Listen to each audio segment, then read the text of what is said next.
Toronto Aviation.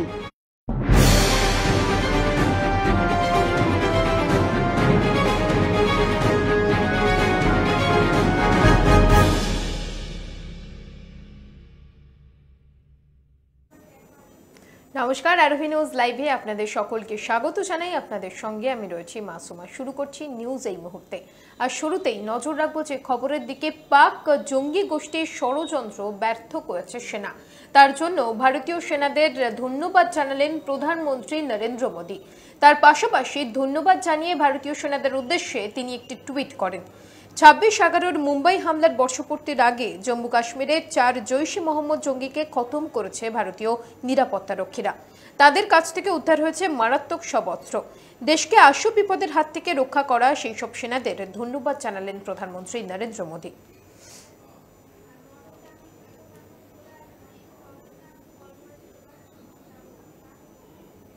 মার্কিন president Donald Trump তার বড় ছেলে অর্থাৎ ডোনাল্ড ট্রাম্প জুনিয়র করোনা ভাইরাসে আক্রান্ত, এমনটাই জানিয়েছেন তার মুখপাত্র। তার পাশাপাশি তার মুখপাত্র জানিয়েছেন চলতি সপ্তাহে তার করোনা ভাইরাসে আক্রান্ত হওয়ার খবর মিলেছে। তারপর থেকেই বাড়িতে কোয়ারেন্টাইনে রয়েছেন ডোনাল্ড ট্রাম্পের বড় ছেলে। মুখপাত্র আরও জানিয়েছেন জুনিয়র ট্রাম্প এখনো পর্যন্ত উপসর্গহীন। কঠোরভাবে কোভিড নির্দেশিকা মেনে চলছেন, চিকিৎসকদের পরামর্শও নিচ্ছেন বাড়িতে থেকেই।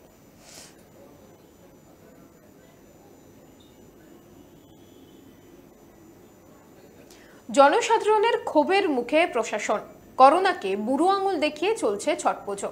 ভোরবেলা থেকে বাবুঘাটে মানুষের জনসমাগম চোখে পড়ার মতো, উপচে পড়া ভিড়। এবং সেই ভিড়কে সামাল দিতে কলকাতা পুরসভার তরফ থেকে পাশাপাশি প্রশাসনের তৎপরতা লক্ষ্য করা গিয়েছে চোখে পড়ার মতো। আজ ভোর রাত্রি থেকে শুরু হয়েছে ছট পুজো এবং অসংখ্য মানুষ যারা শরণার্থী রয়েছেন তারা ইতিমধ্যে আসতে শুরু করেছেন এবং পুজো তারা শুরু করে ফেলেছেন। এবং কলকাতা পুলিশের তরফ থেকে যথেষ্ট নিয়ম পালন করা হচ্ছে। তারা অলরেডি ঘাটে যে চত্বর রয়েছে, ঘাটের চত্বরে দেখতে পাবেন যে ব্যারিকেডিং করেছে, ওই ব্যারিকেডিং দিয়ে তারা আস্তে আস্তে মানুষ ঢোকাচ্ছেন এবং যে বিপদ থেকে যাতে রক্ষা করা যায় সেই সব ব্যবস্থা নেওয়া হয়েছে এমনটাই। এবং ঘাটের ঠিক সামনে একদম ঠিক গঙ্গায় যেখানে যারা স্নান করবেন পূজা করাতে এসে ঠিক গঙ্গার মধ্যে একটা ব্যারিকেডিং করে দেওয়া হয়েছে যাতে তার বাইরে কেউ না যান, এরকম নিয়ম রাখা হয়েছে মানুষের সুরক্ষার কথা ভেবে। এবং জল পুলিশের তরফ থেকে বারে বারে পেট্রোলিং করা হচ্ছে, জলের মধ্যে গঙ্গার মধ্যে পেট্রোলিং করা হচ্ছে এবং সমস্ত নিয়ম মেনে এই বছরের ছট পুজোটা করছেন সাধারণ মানুষ। এবং তার সাথে তৎপর রয়েছে কলকাতা পুরসভা এবং কলকাতা পুলিশ। রাজ্য তরফ থেকে যথেষ্ট তৎপর রাখা হয়েছে। যে কলকাতা পুরসভার তরফ থেকে যে 17টি ঘাট বাছা হয়েছিল ছট পুজোর জন্য, সেই 17টি ঘাটে ইতিমধ্যে ছট পুজো শুরু হয়েছে। তার সাথে রয়েছে কিছু ছোট ছোট জলাশয় যেখানে মানুষ এবছর ছট পুজো করতে পারছেন এবং যথেষ্ট তৎপরতার সাথে এবছর ছট পুজো করা হচ্ছে। আসুন জেনে নিই সাধারণ মানুষ কতটা এই বিষয়ে কতটা উদ্যোগে তারা খুশি এবং তাদের এই মতামত জানাটা জেনে নিই আমরা। দিদি, এই যে ছট পুজো হচ্ছে এবছর করোনা পরিস্থিতির মধ্যে, কি মনে হচ্ছে আপনার, কতটা খুশি আপনার? ভালোই, উৎসবটা তো এমনি খুবই ভালো, কিন্তু সোশ্যাল ডিস্টেন্স করোনা ভাইরাসের জন্য একটু ঠিক মেনে চলতে হবে, মাস্ক লাগিয়ে চলতে হবে।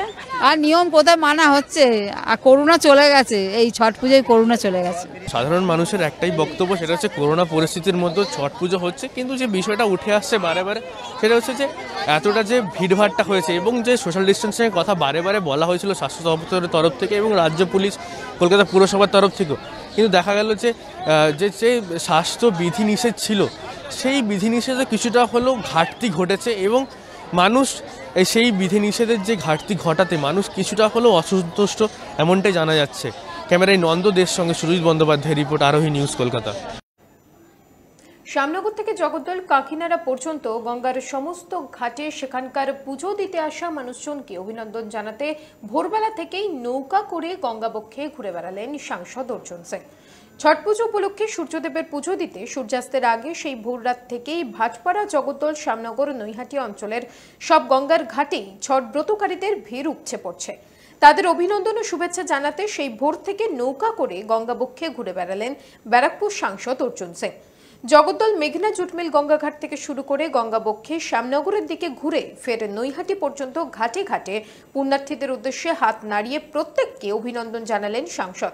অপরদিকে সাংসদকে দেখতে পেয়ে প্রত্যেকেই আপ্লুত।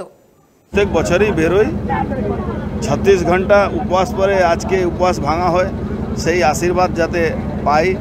মাদের দিদিদের সবসময় তো তাদের সঙ্গে আমাদের দেখা হয় না, বা হিন্দিভাষী বাড়ির বিশেষ করে মহিলারা খুব কম বেরোয় বা একটু সম্মানও করে। সেই জায়গা সকালবেলা বেরিয়ে এই আশীর্বাদগুলো পাই আমরা। এই করোনা মহামারী হলেও আমি দেখছি একটু মানুষের বিশেষ করে বাচ্চাদের ঘাটতি আছে, কিন্তু যাদের নামে পুজো হয় তাদেরকে নিয়ে আসতেই হয়, তারা এসেছে, পুজোও হচ্ছে। শীতের শুরুতেই বৃষ্টি এবং তার ফলে মাথায় হাত চাষিদের, কারণ অল্প ঠান্ডাতেই ধান কাটতে শুরু করে দিয়েছে চাষির দল, এবং এই অল্প ঠান্ডাতেই বৃষ্টির ফলে চিন্তার ভাঁজ চাষিদের। হালকা ঠান্ডায় মুষলধারে বৃষ্টি নামলো ক্যানিং, বাসন্তী, গোসাবা সহ সুন্দরবনে। আর অকাল বৃষ্টিতে নাজেহাল সুন্দরবন সহ ক্যানিং বাসিন্দারা।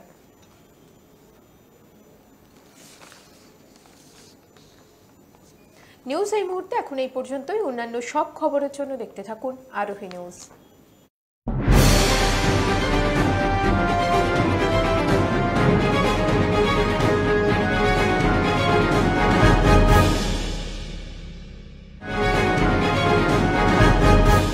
নিউজ এই মুহূর্তে নিবেদন করলেন ট্যালেন্টো এভিয়েশন।